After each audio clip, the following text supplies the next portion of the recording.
Maintenant, je passe la parole au président de transition de Burkina Faso, Ibrahim Traoré. S'il vous plaît, Traoré. Monsieur Traoré.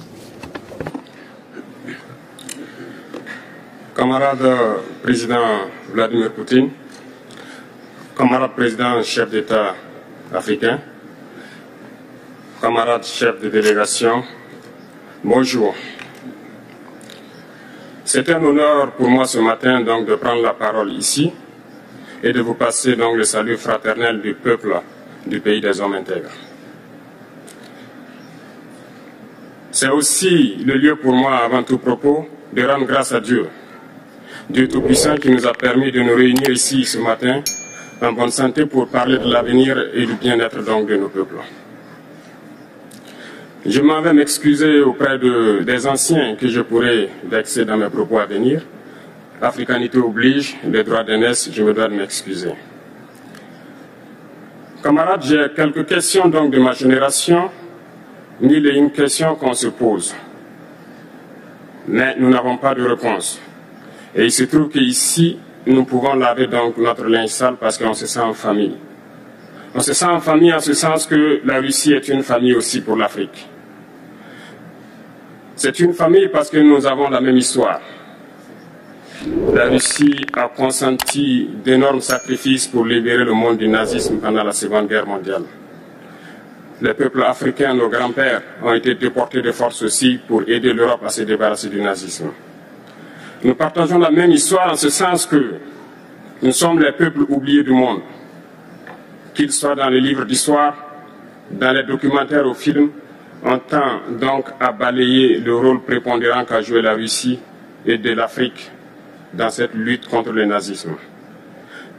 Nous sommes ensemble parce que actuellement nous sommes là pour parler de l'avenir de nos peuples, de ce qui va advenir demain, de ce monde libre auquel nous aspirons, de ce monde sans ingérence dans nos affaires internes.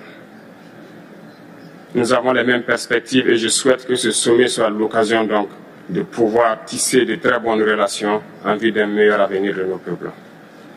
Les questions que mes générations se posent sont les suivantes, si je peux me résumer, c'est de ne pas comprendre comment l'Afrique, avec tant de richesses sur notre sol, avec une nature généreuse, de l'eau, du soleil en abondance, l'Afrique est aujourd'hui le continent le plus pauvre.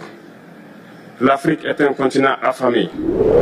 Et comment se fait-il que les chefs d'État traversent donc le monde à mendier? Voici des questions que nous nous posons et que nous n'avons pas de réponse jusque-là. Nous avons l'occasion de tisser de nouvelles relations. Et j'espère que ces relations puissent être les meilleures pour donner un meilleur avenir à nos peuples. Ma génération me charge aussi de dire que, par ce fait de pauvreté, ils sont obligés de traverser l'océan pour essayer de rallier l'Europe. Ils meurent dans l'océan. Mais que prochainement, ils n'iront pas traverser parce qu'ils viendront devant nos palais pour chercher leur pitance quotidienne. Pour ce qui concerne le Burkina Faso, aujourd'hui nous sommes confrontés depuis plus de 8 ans à la forme de manifestation la plus barbare, la plus violente du néocolonialisme, de l'impérialisme. L'esclavage qu'on tend encore à nous imposer. Nos dévanciers nous ont bien appris une chose. L'esclave qui n'est pas capable d'assumer sa révolte ne mérite pas que l'on s'apitoie sur son sort.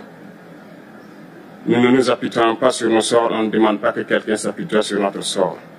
Le peuple burkinabé a décidé de lutter contre l'île terroriste en mesure de relancer son développement. Dans cette lutte, des vaillants peuples, des vaillantes populations se sont engagées à prendre les armes face au terrorisme. Ceux que nous avons affectueusement appelés les VDP, des volontaires. Nous sommes surpris de voir les impérialistes traiter ces VDP de milices et de tout type. C'est décevant. Parce qu'en Europe, lorsque des peuples prennent les armes pour défendre leur patrie, on les traite de patriotes. Nos grands-pères ont été déportés pour sauver l'Europe. Ce n'était pas avec leur consentement, contre leur gré. Et bien au retour, on se rappelle bien qu'à Tiaroy, lorsqu'ils ont voulu revendiquer leurs droits élémentaires, ils ont été massacrés. Cela ne fait rien donc. Lorsque nous, peuple, nous décidons de nous défendre, on nous traite de milices. Mais là n'est pas le problème.